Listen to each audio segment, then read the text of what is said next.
प्रिय विद्यार्थियों नमस्कार। आज हम लोग पढ़ेंगे लघु सिद्धांत कौमुदी तिङन्त प्रकरण के सूत्रों की व्याख्या, जो भवादी गण प्रकरण के अंतर्गत है। इसमें हमने तंगौ अनवाप्तमने पदम इतना तक पढ़ा था। अगला सूत्र पढ़ेंगे अनुदात तंगितः आत्मने पदम। अनुदात इतो इंगितश्च धातो आत्मने पदम स्यात्।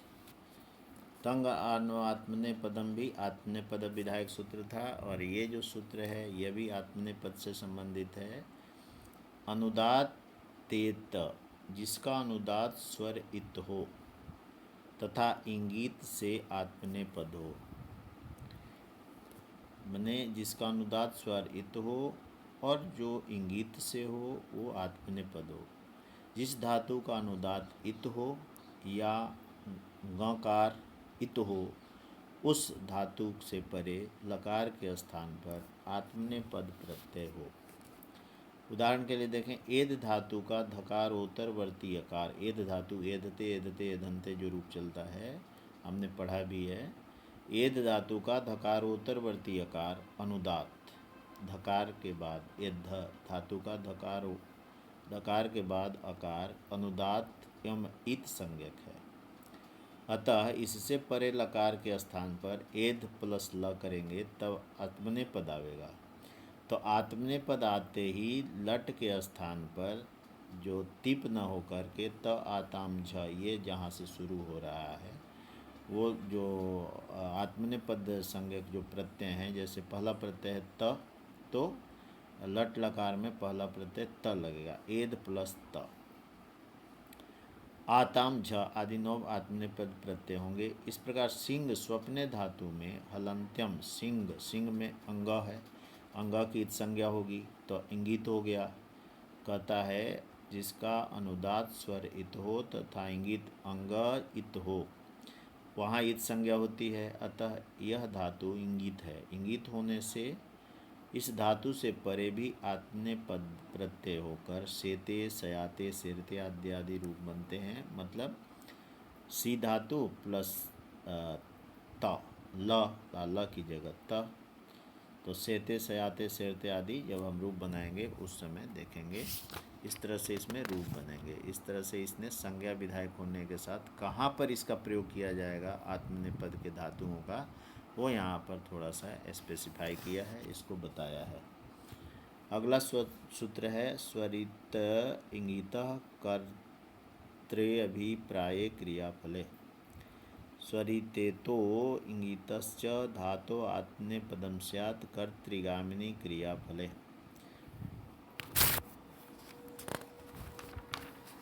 सूत्र का भावार्थ क्या है कि स्वरितेत यानी जिस स्वरित प्लस इत, स्वरितेत स्वरित इतः जस्य, जिसका स्वरित स्वर इत हो, इत का मतलब इत संज्ञक हो, इत संज्ञस्य लोपः एक सूत्र होता है, उससे इत संज्ञा का लोप होता है। इत संज्ञा करने का अभिप्राय ही होता है कि उसको लोप करना होता है। तो स्वरितेत जिसका स्वरित स्वर इत हो तथा ईत च छ ज झ ञ, तो ईत धातु से आत्मने पद हो, यह क्रिया का फल कर्तृगामी हो। तात्पर्य कि यदि क्रिया का फल कर्ता को प्राप्त हो तो स्वरितेत तथा ईत धातुओं से परे लकार के स्थान पर, स्वरितेत धातु हो या ईत हो तो उसके लकार के स्थान पर आत्मने पद के प्रत्यय वही त आताम झ आदि 9 प्रत्ययों का विधान किया जाएगा। यदि क्रिया का फल परगामी हो, आत्मने पद का अर्थ क्या है, क्रिया का फल कर्ता को प्राप्त हो रहा हो तो वहाँ आत्मने पद का प्रयोग करते हैं, सीधी सी बात है। आत्मन का मतलब अपना, अपने को प्राप्त हो यानी कर्ता को प्राप्त हो तो आत्मने पद होगा। और यदि कर्ता के स्थान पर किसी दूसरे को फल, यदि क्रिया का फल दूसरे को प्राप्त हो तो वहाँ आत्मने पद न होकर प्रश्मय पद होगा। यहाँ यज धातु का जकारोत्तरवर्ती अकार स्वरित तथा इत संज्ञक है, अतः यह स्वरितेत धातु है। यहाँ पर यज धातु, यज यज्ञ करने के अर्थ में, यहाँ पर जब यज्ञ का फल पुत्र आदि प्राप्ति कर्ता को मिलेगा तो यज्ञम अहम करिष्ये, मैं यज्ञ को कर रहा हूँ। इस आत्मनेपद युक्त वाक्य का प्रयोग होगा, यज्ञम अहम करिष्ये।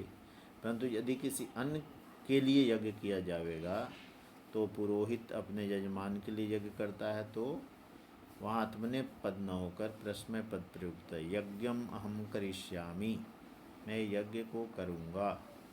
यज्ञम अहम करिष्यामि, मैं यज्ञ को करूँगा। किसके लिए? तो मैं यज्ञ को करूँगा यजमान के लिए। तो वहाँ दूसरे के लिए यज्ञ का फल उस कर्ता को प्राप्त नहीं हो रहा है, यजमान को प्राप्त हो रहा है। करने वाले को प्राप्त, मैं कर रहा हूँ लेकिन यजमान के लिए कर रहा हूँ। तो यज्ञम अहम करिष्यामि ये प्रश्न पद है।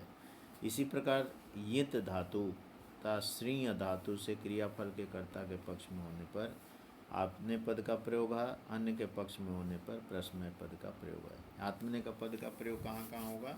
स्वरितेत धातु से, और जब क्रिया का फल कर्तृगामी होगा, कर्ता को प्राप्त हो रहा होगा, वहाँ आत्मने पद सीधे सी बात। और जब कर्ता का फल, क्रिया का फल कर्ता को ना होकर किसी अन्य को मिल रहा है तो वहाँ पर प्रश्नय पद का प्रयोग होगा। दो उदाहरण दिया, यज्ञम अहम करिष्ये, यहाँ पर मैं यज्ञ करने वाला भी मैं खुद हूँ और यज्ञ का फल भी मैं खुद ही प्राप्त कर रहा हूँ।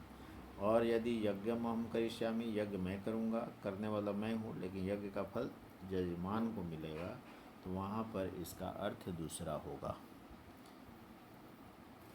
अगला सूत्र देखें, इतना स्पष्ट है। इसके बाद शेषात कर्तरी प्रश्नय पदम, आत्मने पद निमित्त हीनात धातु कर्तरी प्रश्नय पदम स्यात्। पता है शेष से जिस धातु में आत्मने पद का कोई लक्षण विद्यमान न हो, आत्मने पद निमित्त हीनात, आत्मने पद से निमित्तहीन यानी जो धातु से कर्तरी प्रश्नय पद, जिसमें आत्मने पद का कोई लक्षण नहीं हो, आत्मने पद के निमित्त से हीन यानी रहित जो धातु हैं उसमें उसके कर्ता में प्रश्नय पद का प्रयोग हो।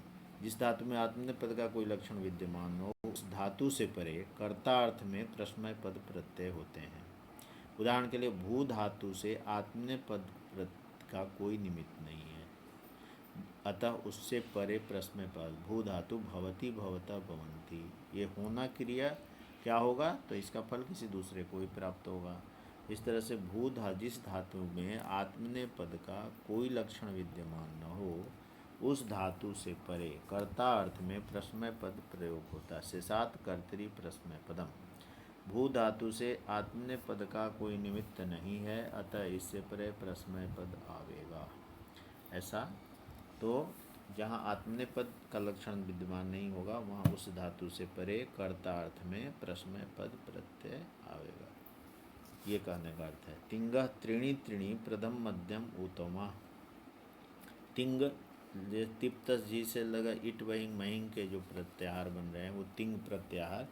तिंग प्रत्याहार के अंतर्गत 18 प्रत्यय आ जा रहे हैं। पहला है तिप्तस जी, सिप्थस्था, मिपवस्मस, ये पहले 9 हैं। आत्मने, ये प्रश्नय पद के हो गए। आत्मने पद के लिए है त आताम ज, था साथाम नम, ईट वहिंग मही, ये प्रथम पुरुष में है, द्वितीय पुरुष और मध्यम पुरुष और उत्तम पुरुष में ये क्रमशः है। तो तिंग धातु के तिंग त्रीणी त्रीणी, तिंग उभयो पदयो त्रयः त्रिकाः क्रमात् एतत् संज्ञा स्युः, ये तो वृद्धि है, ये उसकी संस्कृत में अर्थ है। तिंग के आत्मने पद तथा प्रश्नय पद दोनों पदों के 3 वचन प्रथम मध्यम तथा उत्तम संज्ञक होते हैं। ठीक है ना, प्रथम पुरुष मध्यम पुरुष उत्तम संज्ञक होते हैं। तिंग के आत्मने पद तथा प्रश्नय पद दोनों पदों के 3 वचन, 3 वचन का मतलब एक वचन, द्विवचन, बहुवचन। तिंग के दोनों पदों में प्रत्येक में 9 प्रत्यय हैं, अतः प्रत्येक पद में 3 का ये त्रिक बनता है। 3 प्रत्ययों के समूह बनते हैं। उधर संज्ञाएँ भी 3 हैं, प्रथम, मध्यम एवं उत्तम। ठीक है ना, प्रथम पुरुष, उत्तम पुरुष, मध्यम पुरुष, उत्तम। तिप्तस जी ये प्रथम पुरुष में आएगा, सिप्तस मध्यम पुरुष, मीपवस्मस उत्तम पुरुष। इसी तरह आत्मने पद में त ताम झ प्रथम पुरुष, था सा थाम तम मध्यम पुरुष, ईट वहिंग महिंग उत्तम पुरुष में आएंगे। तो तिंग के दोनों पदों में प्रत्येक में 9 प्रत्यय होते हैं, अतः प्रत्येक पद में 3 का अतिरिक्त यानी समूह बनता है। उधर संज्ञाएं भी 3 हैं, प्रथम पुरुष, मध्यम पुरुष तथा उत्तम पुरुष। यथा संख्यम अनुदेशा समानाम सूत्र से पहला त्रिक प्रथम संज्ञक, दूसरा त्रिक मध्यम संज्ञक, तीसरा त्रिक उत्तम संज्ञक होता है। ये कहानी लाने का अर्थ है कि इसमें भी ये नहीं मनमानी नहीं करनी है। प्रथम पुरुष प्रथम 3 को एक वचन द्विवचन के, प्रथम पुरुष के एक वचन द्विवचन बहुवचन के अनुरूप उसको सजाना है, यानी प्रयुक्त करना है। सिप थस थस मिप वसमस आदि को मध्यम क्रमशः मध्यम पुरुष और उत्तम पुरुष में प्रयुक्त करना है। तो आज इतना ही, धन्यवाद, नमस्कार।